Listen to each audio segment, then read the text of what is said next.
Calzado Rómulo, una familia avanzando hacia el futuro. Calzado Rómulo es la respuesta a tus necesidades y tiene el zapato más cómodo para tus pies, con una gran variedad de líneas para cada ocasión. Calzado Rómulo, el verdadero bienestar para tus pies. Encuéntranos en los principales almacenes del país. Colombiano, compra colombiano. Transportes especiales a cargo. Confianza en la vía, con sentido social.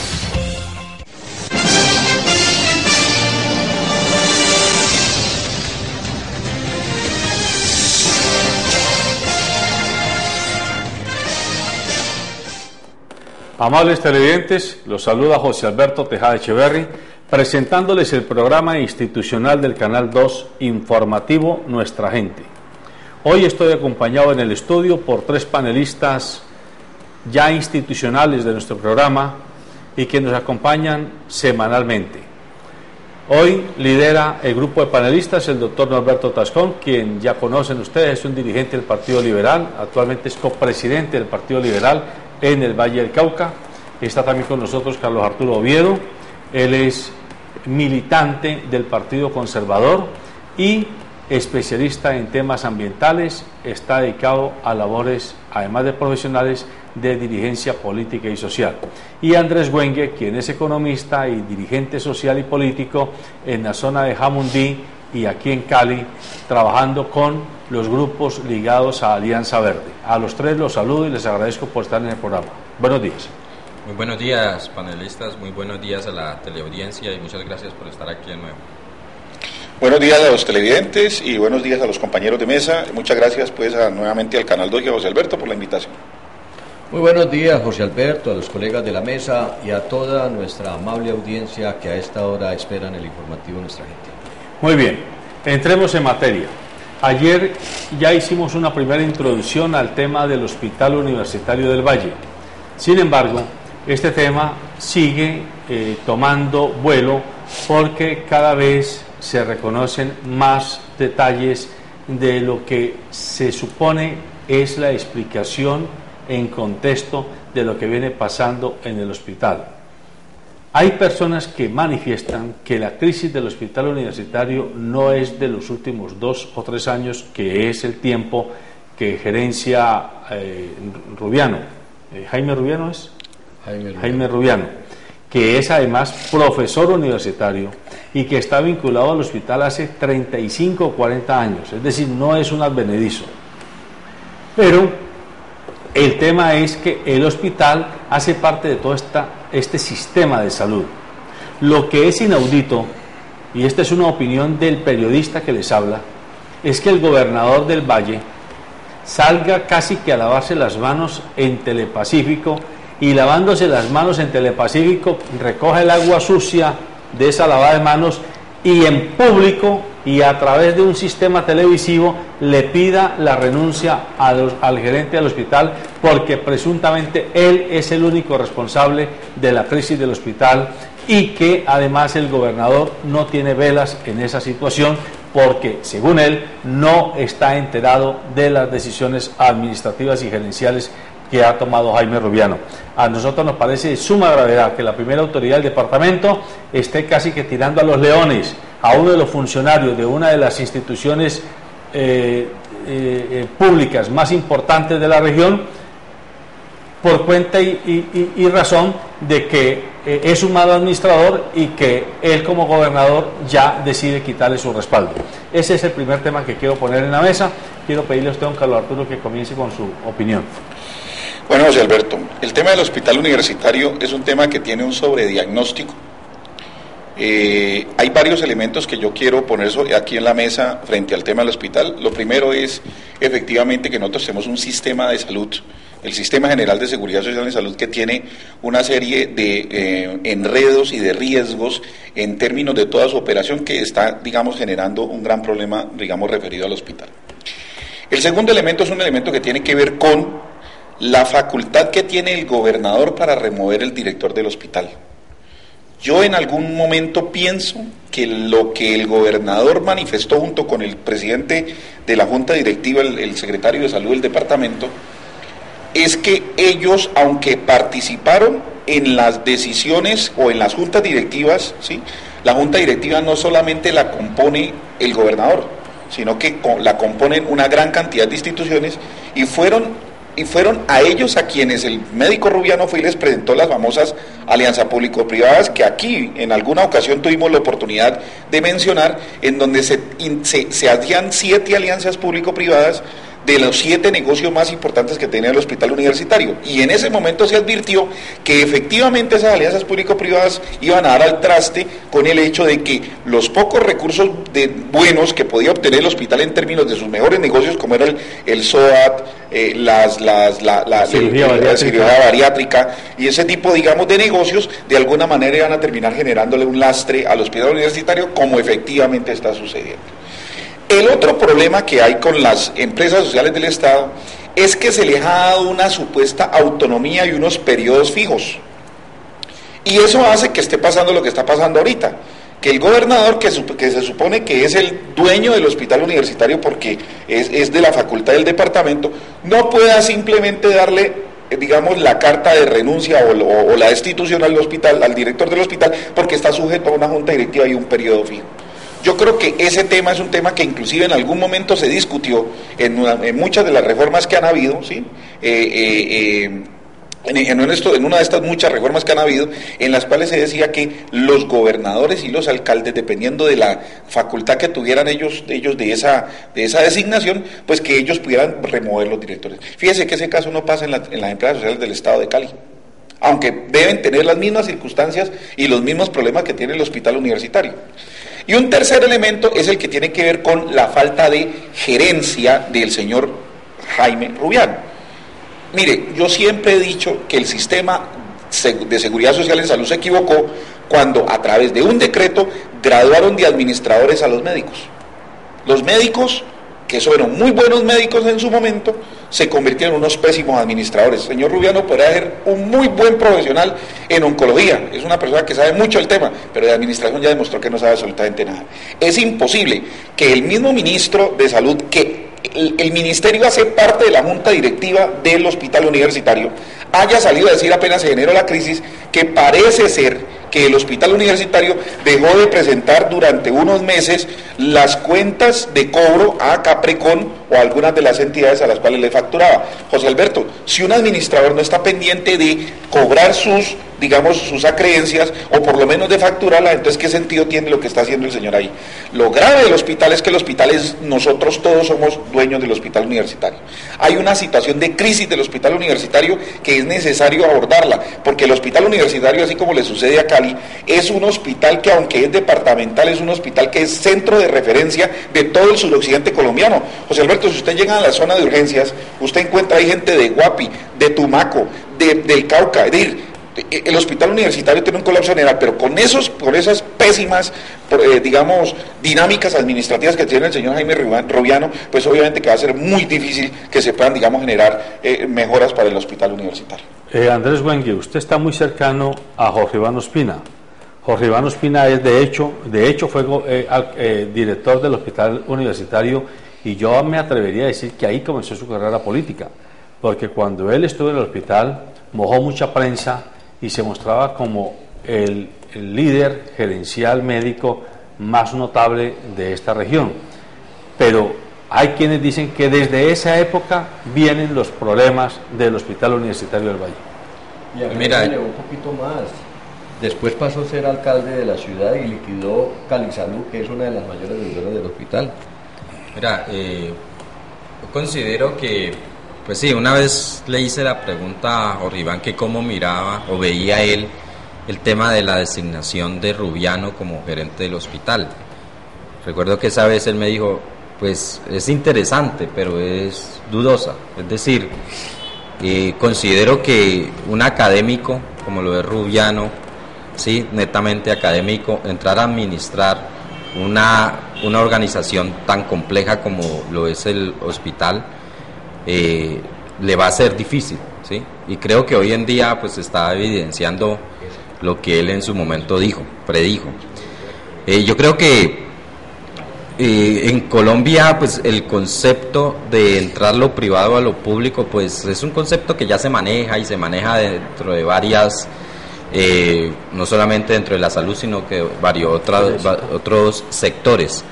Entonces, el problema en sí es la composición y la visión de lo que se tenga como estrategia de negocio, ¿sí? Si nosotros tenemos empresarios conscientes, ¿sí? Empresarios que velen por los intereses de todos. Es que decir, para yo ser empresario no necesito únicamente y exclusivamente velar por mis intereses, porque si el sector no va bien, pues ni el negocio, ni la empresa, ni el sector va a ir bien. Entonces es el concepto empresarial. Ahora, tenemos la dificultad del sector de salud, que es un negocio, ¿sí? Es un negocio para unos pocos, que son los que hoy en día se atrasan en los pagos a los hospitales, porque no solamente está en problemas el hospital de Cali, ¿sí? El hospital departamental, o sea, eso es un problema, yo creo que es nacional, con todas las instituciones públicas, ¿sí? El tema de la salud pública. Entonces, o sea, en este momento pues cabe una gran crisis sobre el hospital departamental, pero muévase a Jamundí, por ejemplo. Jamundí, que tuvo un buen hospital liderado en cabeza del doctor Orlando Abonía, en su momento paró ese hospital y por un tema económico, político, de intereses, empezó el hospital a fallecer, y hoy en día ese hospital está en crisis también, ¿sí? Entonces, no es un problema único y exclusivamente del hospital departamental, ¿sí? Entonces yo creo que cabe un poquito más de análisis profundo en términos de conciencia, de visión, de estrategia nacional. ¿Qué queremos con la educación? ¿Qué queremos con la salud? ¿Sí? Si nosotros vemos negocio en todo, y si tenemos unos empresarios que aparte de eso, su negocio es su bolsillo exclusivamente y no ven un bien común como tal, no hay una responsabilidad de los empresarios que están detrás de eso, pues cualquier negocio que tenga que ver con lo público va a decaer, ¿sí? Vemos los Nule en Bogotá, que fueron por lo suyo, le importó nada si las calles, las carreteras se hacían, si los contratos, no, ellos iban a ir por lo suyo. Entonces teníamos un sector teníamos un problema en la infraestructura nacional, ¿sí? Entonces es la visión empresarial que está detrás de cada negocio. Ese es el problema real. Doctor Tascón, usted que ha estado muy cerca de la administración pública, ¿cuál es su opinión? A ver, este tema de los hospitales y la red hospitalaria del Valle del Cauca la comparto totalmente con los dos conceptos que han expresado nuestros colegas en la mesa, José Alberto, porque este es un problema que si el ministerio hubiera actuado con sensatez no tendríamos hospitales abiertos. Todos deberían estar intervenidos y la mayoría de ellos liquidados, algo similar a lo que pasó con la clínica del Seguro Social, pero eso no es a lo que tiene que conducir este problema. Lo que sí no se puede dejar de lado es que los hospitales comenzaron a caer en desgracia precisamente cuando creíamos que imaginarnos, o mejor, crear la solución mágica para la politiquería. Dijeron en ese entonces, vamos a nombrar directores de hospitales sacados por concurso. Pues resulta que el bendito concurso fue más perverso que la misma escogencia a dedo de los directores de los hospitales. Y vea usted cómo las universidades a quienes se les contrataba para estos menesteres terminaron precisamente siendo permeadas por la misma universidad o por quienes participaban en los concursos, de tal manera que se escogieron a unos directores de hospitales, o por lo menos se establecieron las ternas con unas cabezas de terna con personas que finalmente se convirtieron en directores de los hospitales, que han sido una verdadera vergüenza para el manejo de la salud en el Valle del Cauca. El caso que plantea del hospital de Jamundí, el hospital piloto Andrés Huenga, es exactamente la radiografía de eso. Un hospital que Abonía lo había traído, lo sacó de la postración en que estaba, lo posicionó como el mejor hospital piloto que había en el Valle del Cauca y se convirtió en modelo nacional, en 4 años se convierte en el hospital de la mayor calamidad en prestación de servicios de salud. Y aún lo que pasa en Cartago, fíjese usted, hoy el hospital intervenido a un punto de que debe cerrarse porque definitivamente ya es irrecuperable con todo lo que tiene, que yo digo, una institución de salud, el Estado tiene que hacer absolutamente todo para recuperarlo, así como hicieron con los bancos, así como han hecho con los capitalistas de este país, con los inversionistas de este país. La salud es una cosa prioritaria y el Estado tiene que invertir. Por fortuna, en el Valle del Cauca, yo sí quiero destacar una persona que se ha echado al hombro toda esta problemática que nosotros estamos viendo precisamente, y es Alexander López. Es el único senador del Valle del Cauca que en las comisiones donde ha estado y ahora como vicepresidente del Senado, segundo vicepresidente, ha comenzado a asumir esa tarea y comenzó por el hospital departamental. Allí también tenemos el mismo mal, Andrés. El señor científico Rubiano lo escogieron precisamente en un concurso que hace la misma Universidad del Valle, es decir, yo con yo. Y tiene el respaldo del rector. No solo eso, sino que además, cuando se fue a posesionar, para hacerte una nota al margen, hubo fuertes cuestionamientos sobre ese concurso de manera amañada. Por supuesto, por eso le estoy diciendo que es que el remedio es más malo que la enfermedad. Y aquí nos nombran a un científico que es que porque venía de la clínica Valle del Lili. Ah, pues claro, si estaba nadando en dinero. Allá a la clínica del Valle del Lili le importa un carajo si llega un baleado del distrito de Agua Blanca y sencillamente le dicen llévenselo para otra parte, que el señor no tiene ni su EPS ni tiene dinero con qué atenderlo, y aquí nosotros no lo podemos atender. Se lo reciben, le colocan los primeros servicios porque es de ley y lo meten en la misma ambulancia y llévenselo para el hospital departamental que ya lo tienen que atender. Entonces a ellos no les importa esta responsabilidad, que es lo que tiene realmente conmocionado el sistema de la salud. Y lo otro es que el señor gobernador le han faltado pantalones. Él es el presidente de la Junta Directiva del hospital, es el presidente de la Junta Directiva de la Universidad del Valle. Las dos entidades en las que se ha soportado el científico Rubiano para quedarse en el hospital haciendo el daño que está haciendo. ¿Por qué? Porque es que le dio no solamente por privatizarlo, haciendo las famosas alianzas estratégicas en las que han llevado parte todos, porque fíjese usted, y se lo pregunté a un médico Caicedo, dedicado a las cirugías estéticas y demás, que si eso era benéfico para el hospital, y el señor no decía nada, que sí, que no. Y le pregunto al estudiante, le dije, nosotros somos los primeros perjudicados. Y le pregunto a los médicos de allá, y dice, pues claro que nosotros también nos vamos a ver perjudicados, porque automáticamente nosotros pasamos a ser simplemente unos empleados de cualquier manera, como sucede en las clínicas privadas, donde les pagan y si les gusta bien o si no vayan, ya lo que pasa con las EPS. Entonces el hospital perdería su calidad, precisamente, que es la atención a los sectores más vulnerables. ¿Pero esto por qué?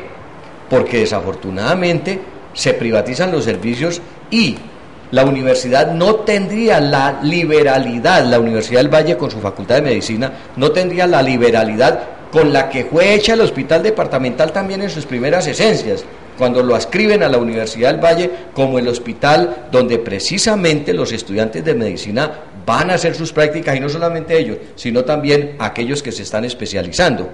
Por consiguiente, el mal está copando a todos. Y uno de los grandes problemas que sí tiene el hospital y que no lo han asumido con responsabilidad es la facturación. ¿Todo por qué? Porque por un lado los sindicatos han estado obstaculizando esa función y por el otro lado no hay una dirección con pantalones para tomarlas.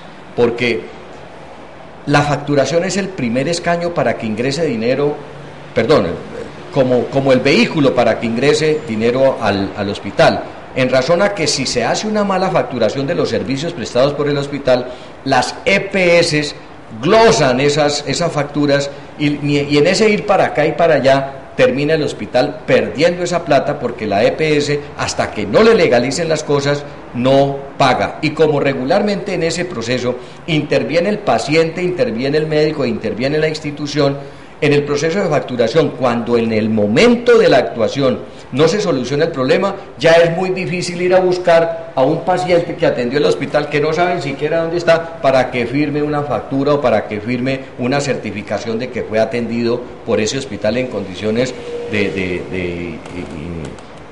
¿cómo se llama?, de no tener recursos. Bueno, y termino, José Alberto, diciéndole que eso ha generado como conclusión general que el director del hospital, por ese tema del concurso, donde se atornillan 4 años y a los tipos no los pueden tocar porque tienen periodo fijo, entonces hay que aguantárselos, así sean unos petardos.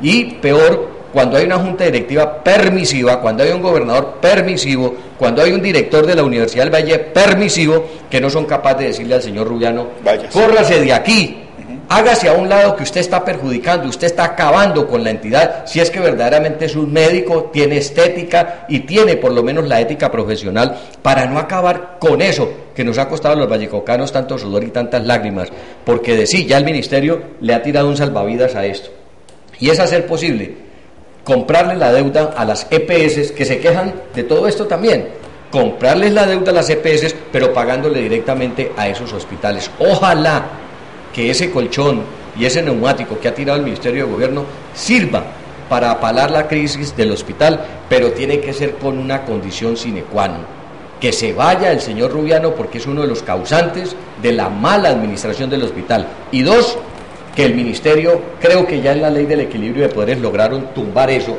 de que los directores se nombran por concurso, pero tienen que ser para 4 años. Eso a mí me parece que era una cosa fantasmagórica. Ok, y le agrego algo más, pues, frente a ese asunto que se me quedó corto, y es que una de las cosas que alegan, no solo el médico Rubiano, sino que alegan muchos de los hospitales, es que no les pagan. Y resulta que los principales deudores de los servicios por cuotas compensadas, pues, y por plata que le deben, digamos, al hospital, son el municipio de Cali, que hace parte de la Junta Directiva, y la Gobernación del Valle del Cauca, que hace parte de la Junta Directiva. Es decir, el tema tiene también mucho que ver con el hecho de que no hay gestión. Y yo hoy le voy a decir por qué le fue bien a Jorge Iván Ospina en el hospital universitario. Porque Jorge Iván Ospina entendió que él tenía que tener buenas relaciones con el gobernador y buenas relaciones con el ministerio. No es gratuito que aquí haya venido el presidente de la República, Álvaro Uribe Vélez, y le haya hecho un reconocimiento que fue prácticamente su lanzamiento a la alcaldía de Cali. Entonces, ¿qué pasó? Él tuvo como gobernador a Angelino Garzón. Él no se entendía con los funcionarios para que le pagaran la factura y no que le diga al gobernador, me hace falta plata, y la gira. Y otro elemento que aprovechó coyunturalmente él, y es que llegó en ese momento la ley que obligaba a que se reforzaran estructuralmente las escuelas y los hospitales, y tuvo la medio bobadita de 400.000 millones de pesos, que fue cuando se generó la transformación que hubo. Fortuna, suerte, bueno, eso es importante tenerlo en cuenta, pero lo que sí hay que reconocer es que uno tiene más que cualquier otra cosa frente a ese tipo de entidades, es que uno tiene que tener primero capacidad de gestión. Este señor se sentó a esperar que le llegara la plata, y esa situación no se ha dado. Ahora el ministerio le va a dar 2 o 3 mil millones de pesos, en cada seguro que en 2 o 3 meses está el completo del hospital otra vez colapsado. Bueno, yo diría que para cualquier proyecto de liderazgo es muy importante, o sea, no importa qué profesión usted tenga, ¿sí? Es tu calidad humana, tu capacidad de gestión, tu capacidad de correlacionarse, tu capacidad de entender la dinámica en donde te encontrás, ¿sí? Que no es lo mismo ser académico, ser docente, ser profesor, hablarle a los alumnos, que ir a dirigir un hospital, ¿sí? No es lo mismo salir de una sala de operaciones que ir a dirigir un hospital, no es lo mismo salir de una empresa que ir a dirigir una ciudad, ¿sí? Entonces, eso son cosas fundamentales a la hora de seleccionar las personas que van a trabajar en unos espacios de dirección. Entonces, yo creo que aquí el criterio va más de fondo, de qué tipo de personas necesitamos en los espacios administrativos. Bueno, y no confundir, José Alberto, perdóname para terminar, y no confundir el concepto de meritocracia con concurso de méritos. Eso hay que eliminarlo. La meritocracia es la necesidad de que el perfil del profesional sea buena, sí, y otra cosa es que el concurso de méritos, en donde usted ya adquiere unos derechos por esa misma circunstancia. Como están las cosas hoy, esta es quizás uno de los desafíos que hay que poner en la mesa a los aspirantes a la gobernación del Valle. nos tienen que saber decir cuál es su plan de salvamento del Hospital Universitario del Valle, o que nos digan de frente si es que lo van a enterrar, porque yo me temo, y esta es mi opinión personal, que al hospital está pasando lo que le pasó al Seguro Social de la clínica Rafael Uribe. Comenzaron a deteriorarla, comenzaron a por debajearla, comenzaron a maltratarla, al punto que a todos nos daba rabia e incomodidad solo pasar por allí. Pues era la manera de legitimar ante la comunidad que eso no sirve para nada, entonces cualquier valor que nos den por eso está bien. Y de esa manera, con FENALCO, que por más que sea una caja de compensación, es una entidad privada, se quedó con la clínica Rafael Uribe, es decir, con un patrimonio que vale cualquier cantidad de millones de pesos, ahí, administrándolo a costo cero prácticamente, porque a cambio de mantener el edificio y prestar servicios de salud, se quedó con una mole estructural que valdría cualquier cantidad de millones de pesos con el know-how. Comenzar, y el know-how de la clínica Rafael Uribe, y eso es lo que parece que van a hacer, porque la preocupación con las llamadas alianzas estratégicas que hoy se hacen en la clínica, en el hospital universitario, es que no vaya a ser que ellas sean la puerta de entrada a la privatización del hospital universitario del Valle, porque es en 6 servicios: en la atención de pacientes víctimas de accidentes de tránsito. El SOAT, que José Alberto, si tú me permites, estoy haciendo un paréntesis en cada una. El SOAT es el negocio más redondo que hay. Usted no sino facturar y listo, su plata, ¿para qué lo brevemente, privatiza? porque tengo problemas de tiempo. Cirugías bariátricas por laparoscopia, resonancia nuclear magnética, de ahí para los exámenes especializados de cerebro, especialmente de órganos internos. ¿Y sabe cuál fue el criterio de las que porque no tenían el equipo? Y resulta que el equipo vale vale como 3 millones de dólares. Y las empresas como Siemens y estas que son las dueñas de esos equipos, los alquilan o los fían o los entregan como una especie como de leasing. Como si fuera una fotocopiadora Hico. Exactamente. Servicios de hemodinamia, o sea, todo lo que tiene que ver con exámenes de sangre y cosas de esas. Cirugía cardiovascular, es decir, corazón, arterias, etcétera, y UCI coronaria, o sea, la unidad de cuidados intensivos de pacientes coronarios, de pacientes de corazón, y la farmacia. Y en la farmacia está quizás el roto más grande. La UCI la pararon, ¿no? Esa finalmente no se logró privatizar. La UCI la pararon. Y ahí hay otra que no está allí metida, que fue lo que se advirtió en su momento, que era lo que iba a terminar pasando precisamente, que es el negocio de el que maneja lo maneja Renal Therapy Service, este asunto de los pacientes renales, que inclusive estando dentro del hospital, cuando el hospital no les pagaba, simplemente les cerraban las puertas del hospital, pero seguían atendiendo a los pacientes de afuera. O sea, ¿cómo Correcto. así? Eso tenía o sea, en la casa mía, usted no me atiende a la gente mía, pero sí atiende a la gente que le llega a usted por invitación particular. Bueno, aquí hay una señal de que al Hospital Universitario del Valle lo quieren privatizar. Esto es la preocupación que este canal y este programa tiene, y por eso estamos hablando de este tema. Y el próximo viernes voy a tener aquí a Óscar Gamboa, candidato del Partido Liberal a la gobernación del Valle.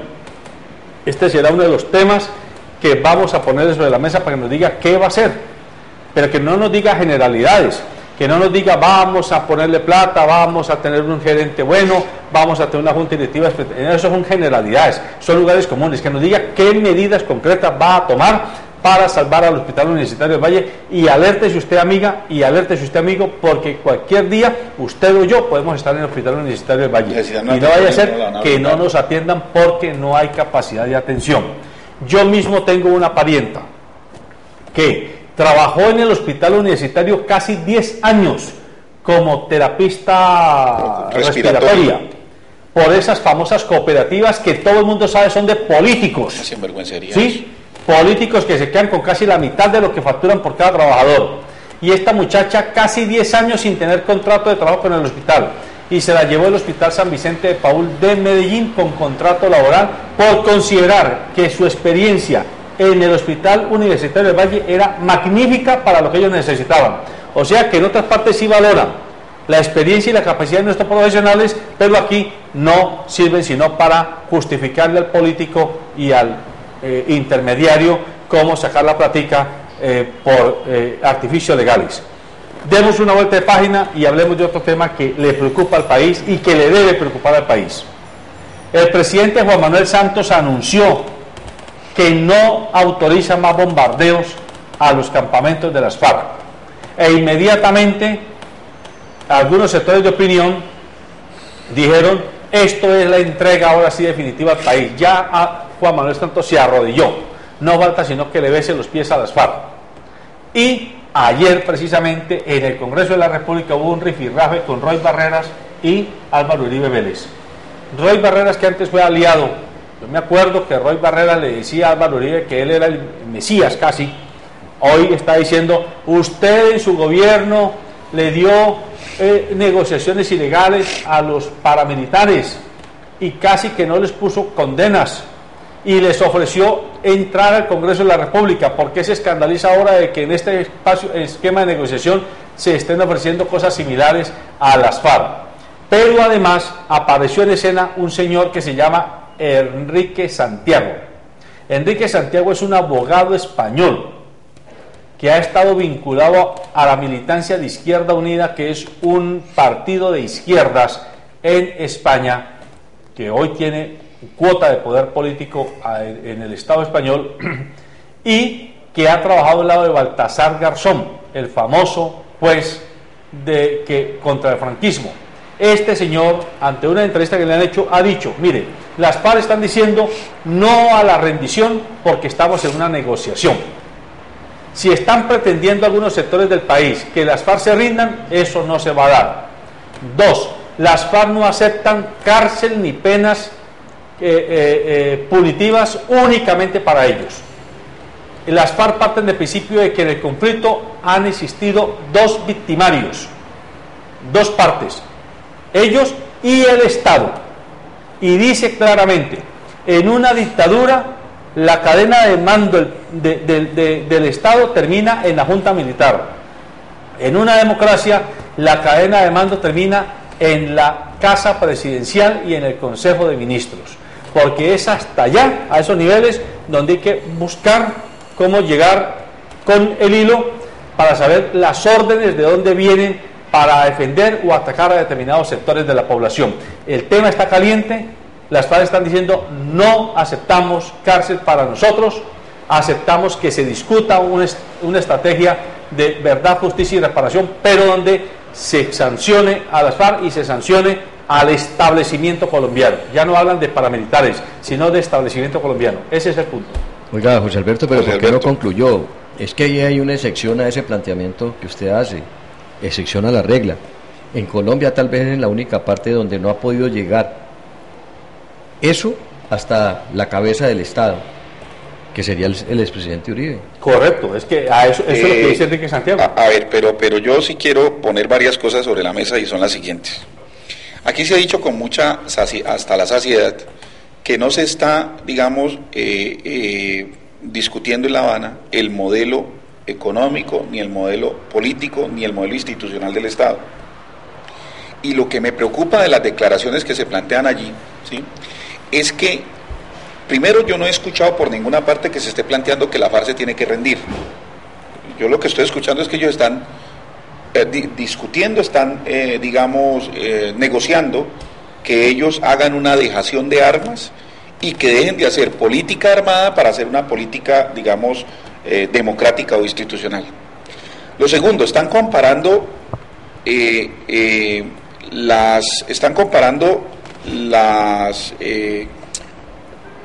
¿qué le digo? Los estados generados de facto, que son los que generan las juntas militares, ¿sí?, o los famosos golpes, que se me escapa el nombre, las dictaduras, con la democracia que tiene Colombia. Yo creo que esas diferencias en esa discusión que plantea el abogado son diferencias absolutamente notables. Pero además quiero advertir algo: si bien ha habido impunidad por parte de los agentes del Estado que han cometido ciertos delitos, yo entiendo, y así lo hemos visto todos nosotros, que muchos de los delitos, y no de ahora sino de mucho tiempo, han estado siendo investigados por la Fiscalía, y nosotros hoy tenemos militares señalados por delitos que se han cometido, y yo veo que los centros de reclusión militar y algunas cárceles están llenas de gente que está respondiendo por esos delitos. Sobre militares, dice el mismo abogado: están algunos militares juzgados y condenados, pero son la tropa.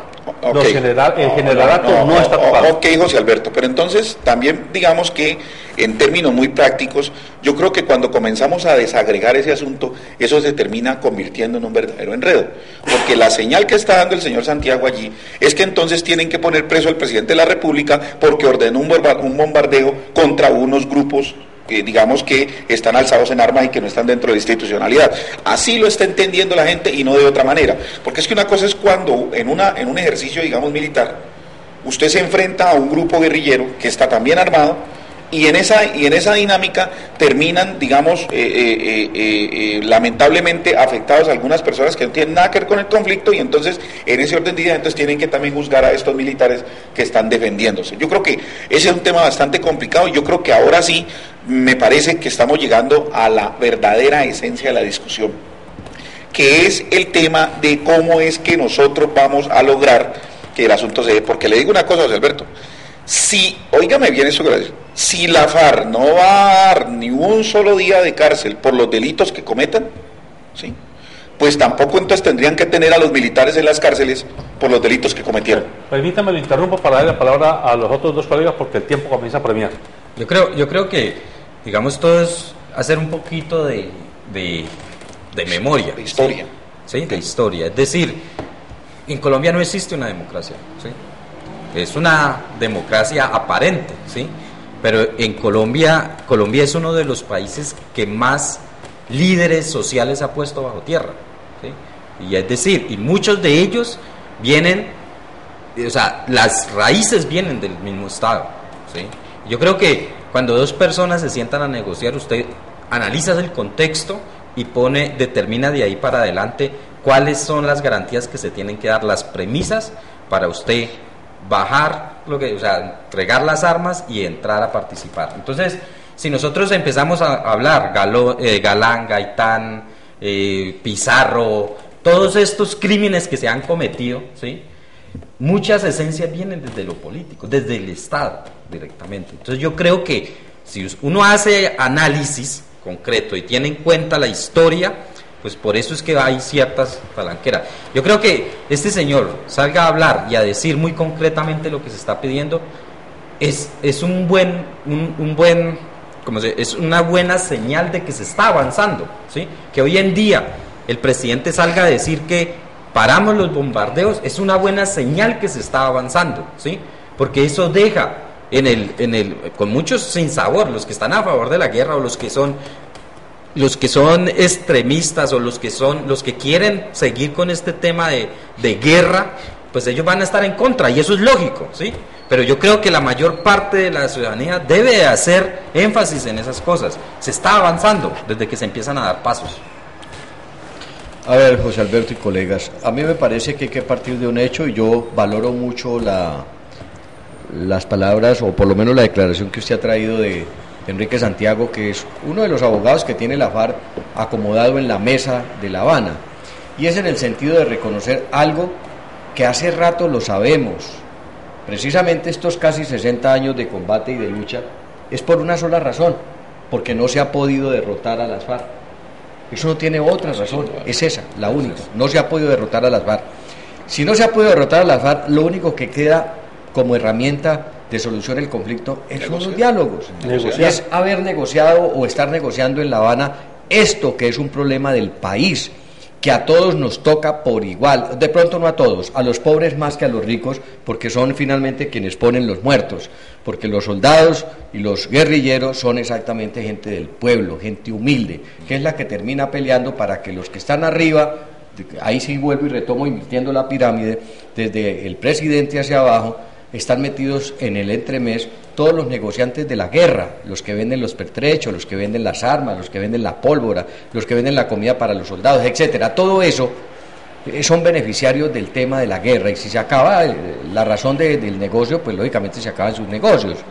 Luego, a los colombianos no nos pueden seguir enredando, que es que los diálogos en La Habana son malos, que es que a las FARC les van a perdonar, es que no los van a meter a la cárcel, etcétera.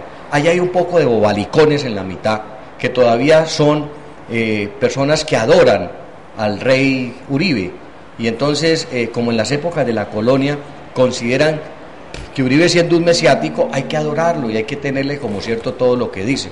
Los que no estamos de acuerdo con esas posturas pues no nos podrán enredar en ello.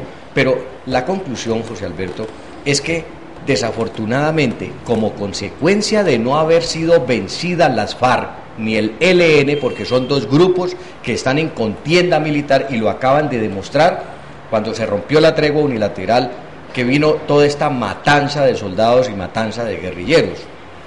Pues eso lo que significa es que efectivamente nosotros no nos podemos quedar esperando a que la Corte Penal Internacional nos diga estamos o no de acuerdo. En todos los conflictos internacionales donde se ha podido tener ya solución a eso, se ha partido de un principio. Claro, las personas que han violado la norma, que están por fuera del contexto de la ley, pues son responsables ante la ley de sus hechos. Y aquí a la guerrilla lo que hay que decirle, ustedes son responsables porque han cometido crímenes de lesa humanidad, han atentado contra la población civil, han secuestrado, han tomado niños, han llevado niños a la guerra, han extorsionado, etcétera, todo eso que al fin y al cabo son los delitos que ya conocemos. Pero ello igualmente tiene una connotación. Hay que pagar un resarcimiento a las víctimas y hay que decirle a las víctimas la verdad, que es lo que realmente buscan. La terminación de los conflictos. Hay que resarcirle el daño a la gente, pero también hay que decirle la verdad. Y esto significa, José Alberto, que hay que llegar a penas alternativas y a esa justicia transicional. A nosotros no nos vengan a decir que es que a esos señores hay que meterlos en la cárcel 10, 15 años porque sencillamente rompemos el proceso, y lo que nosotros buscamos, por encima de todo lo que quieran los demás, es que haya paz en Colombia. Así tengamos que absolver o flexibilizar las penas, para decirlo mejor, a los guerrilleros, así haciendo el desminado. Es que es más importante, pienso yo, José Alberto, que estos guerrilleros los condenen a hacer un trabajo social, porque eso lo pueden hacer. ¿A cuántos de estos ladrones que se han presentado en el país los tienen en las casas vegetando? Pues démosle la oportunidad a los guerrilleros que saben todo el daño que han hecho, que puedan convertirse en los erradicadores de cultivos ilícitos, puedan convertirse en los erradicadores de minas quiebrapatas, puedan convertirse en esas personas que en el campo vuelvan otra vez a generar la paz del campo. Y eso es una manera de pagar sus penas. ¿O es que en las cárceles los condenados no hacen trabajo? Es que el abogado no está diciendo que ellos no tengan penas. Sí, y él lo dice allí, él dice... No, yo hago referencia a esa, sí, por ejemplo, Uribe. Yo estoy pidiendo es igualdad de condiciones, ¿sí? Es decir, que si nos juzgan a nosotros, juzguen la otra parte. ¿Sí? Mire, yo tengo la experiencia personal, ¿sí? A mi padre lo desapareció el Estado aquí en Colombia, ¿sí? A mi padre lo desapareció el F2, y no hubo una condena después de 25 años, y no solo eso, que detrás de mi padre vinieron los abogados que estaban a cargo del proceso. Es decir, hay una digamos, una intención real de borrar todos los rastros, ¿sí? Claro. Nos tocó salir al exilio, crecí en el exilio, pero entendí que yo no podía venir aquí a buscar venganza, ¿sí? Porque el problema no es la gente, el problema es que no hay, ¿sí?, garantías, ¿sí?, para llevar adelante los procesos. Entonces, si usted es defensor de los derechos humanos y coge cierto caso que está muy fácil de reventar, te asesinan, ¿sí? Entonces es esa garantía la que se tiene que generar para que podamos llegar a un final feliz. Y eso es lo que oculta el Estado. Eso es lo que oculta el Estado. Porque lamentablemente en Colombia pareciera, esto también lo hemos dicho en otras ocasiones... José Alberto, yo quiero reiterarte una cosa, es que aquí nosotros no nos podemos poner en el plan de que los unos defienden a los unos y los otros defiendan a los otros. Olvídese de ese asunto. No, yo no soy defensor de oficio de nadie. Excúseme, porque no lo estoy diciendo tampoco usted, doctor.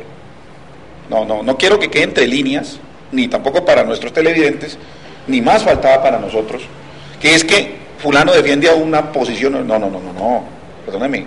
No, aquí que pague el que haya cometido los delitos, punto. Lo que sí yo no puedo aceptar, de alguna manera, es que en esa dinámica y en ese desagregado de todos estos asuntos, terminemos nosotros poniendo, digamos, en tela de juicio una justicia que de alguna manera ha cometido unos errores, pero que tiene una gente, digamos, privada de la libertad. Porque entonces, Es la misma cosa que está pasando ahorita con la situación del sicariato y las oficinas de sicarios aquí en Cali, pues un poco trasladándome a un escenario un poco, digamos, difícil. Miren, uno no puede decir, dame la prueba y te daré el derecho, dicen los abogados. Mire, uno se queda aterrado como los muchachitos van y asesinan pelados, ¿sí? Y los peladitos los contrató un fulano, un tercero, y no hay una dinámica de verdaderamente encontrar cuál fue el que efectivamente detonó el delito. Aquí han habido delitos de lesa humanidad como lo que pasó con Álvaro Gómez Hurtado, que todo el mundo tiene la percepción de que eso fue un crimen del régimen político, y hasta ahorita nadie responde por ese crimen. Han cogido a uno, a otro, o es que el delito de Álvaro Gómez Hurtado es menos importante que el delito de tu padre. Por favor, de ninguna manera, tienen la misma dimensión, y yo creo que aquí lo que hay que hacer es que esa verdad y esa reparación tiene que dar, y si tiene que ir a la cárcel, quien tenga que ir, pues que vaya, porque es que el asunto aquí es que esas penas alternativas y todo este tipo de situaciones lo que hacen es que la gente pierde la confianza en una dinámica del Estado. Alguien decía por ahí que el Estado está terminando en una dinámica en la que va a terminar siendo inviable, porque la gente no confía, no conoce, no acepta, digamos, ese tipo, digamos, de penas como nos las han, digamos, venido vendiendo en últimos tiempos. Bueno, lamentablemente no queda mucho tiempo para seguir ahondando en el tema, pero aquí lo que importa es entender, y lo dijo Norberto Tascón muy claramente, el Estado no ha sido capaz de derrotar a la guerrilla. Luego, si usted no ha sido capaz de derrotar a su contendor, no le queda sino un camino: negociar.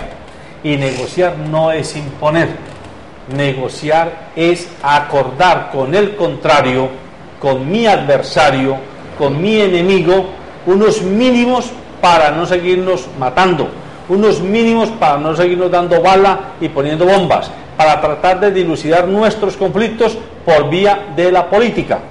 Y allí es donde comienzan muchas personas que no han tenido que vivir en carne propia los estragos de esta guerra, desde la comodidad de sus aires acondicionados y de sus oficinas entapetadas, a hablar de que hay que mantener la guerra porque a esos porquerías hay que matarlos para desaparecerlos de la faz de la tierra. Pero si usted le pregunta a Álvaro Uribe y le pregunta a todos los que siguen la línea Álvaro Uribe, comience por los dos hijos de don Álvaro Uribe. Fueron a pagar servicio militar, estuvieron en primera línea de combate, alguna vez les tocó trasnochar, alguna vez les tocó sudar caminando 8 horas por montaña abierta. Estoy seguro que no. Entonces es muy fácil uno decir vamos a hacer la guerra pero con los hijos de otros, cuando no son los hijos míos. Y yo sí creo, y aquí lo he dicho varias veces, que mi apuesta personal como ciudadano colombiano, como empresario y como periodista, es que mis hijos y mis nietos tengan un país distinto. Yo no quiero que mis hijos vayan a la guerra. ¿A matarse por quién? ¿Y a razón de qué? Cuando las cosas se pueden resolver por vía de la causa política. Ese es el llamado que hacemos. Y en ese llamado insistimos en que a las FARC, claro que habrá que encontrar un mecanismo para que de alguna forma se encuentre cómo pagar la sanción. Pero las FARC también tienen derecho, y hay que decirlo así sin rodeos, a exigir del contrario que también se le ponga a pagar a su medida a los que han hecho crímenes en nombre del Estado. Y le agrego algo, José Alberto, es que claro, la guerra se ha producido entre dos, el Estado y esto. Ahora, que el Estado tiene esa obligatoriedad, sí, pero lo que no puede el Estado es abusar como estamento de la fuerza que le da la Constitución para hacer lo que estaba hablando Andrés. Es que la desaparición forzosa, los falsos positivos, los actos de terrorismo propiciados inclusive por las gentes ocultas dentro del Estado, son actos de barbarie también propiciados por el Estado. Y ahí es donde el abogado Santiago dice, es que en esto tienen que confluir las dos partes ante los tribunales. Ah, claro, entonces ya cuando esté el señor Uribe frente a un tribunal, ahí veremos cómo es que es la cosa, ¿no? A ver si es que eso es bueno, dar órdenes de ir a exterminar a una población, o de ir a hacer lo que hicieron los otros. Sí, pero es que en gracia de discusión no solamente es Uribe, son todos los presidentes que han estado los últimos 50 años. Sí, no, y los generales más. Sin duda, todo el mundo. Es que, amén de todo esto, José Alberto, también dentro de este proceso hay algo que es totalmente lógico y no se puede tener una negociación. Y es que vamos a meterlos a la cárcel y ustedes no pueden aspirar a nada. No, cuando los derroten piensen así, claro. Pero hoy que no están derrotados tienen todo el derecho a que si hay una rendición y hay un acuerdo de paz, esas personas no les pueden cortar el derecho a aspirar a estar en los cargos de dirección del Estado. Muy bien, amables televidentes, el tiempo se acabó. Recuerden que somos un aperitivo Igualdad. para que a usted se le abra el apetito Tienen que por abrirles buscar información completa, veraz y oportuna que le permita ejercer su ciudadanía activa. Buenos días.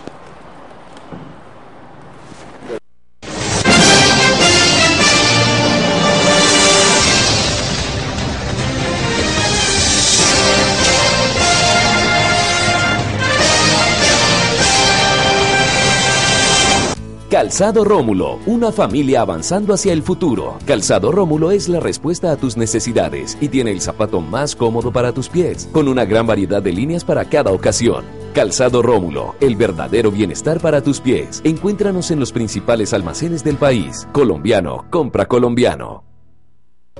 Transportes especiales ACAR. Confianza en la vía, con sentido social. Daylight come and me don't want go home. Chasing the ruler.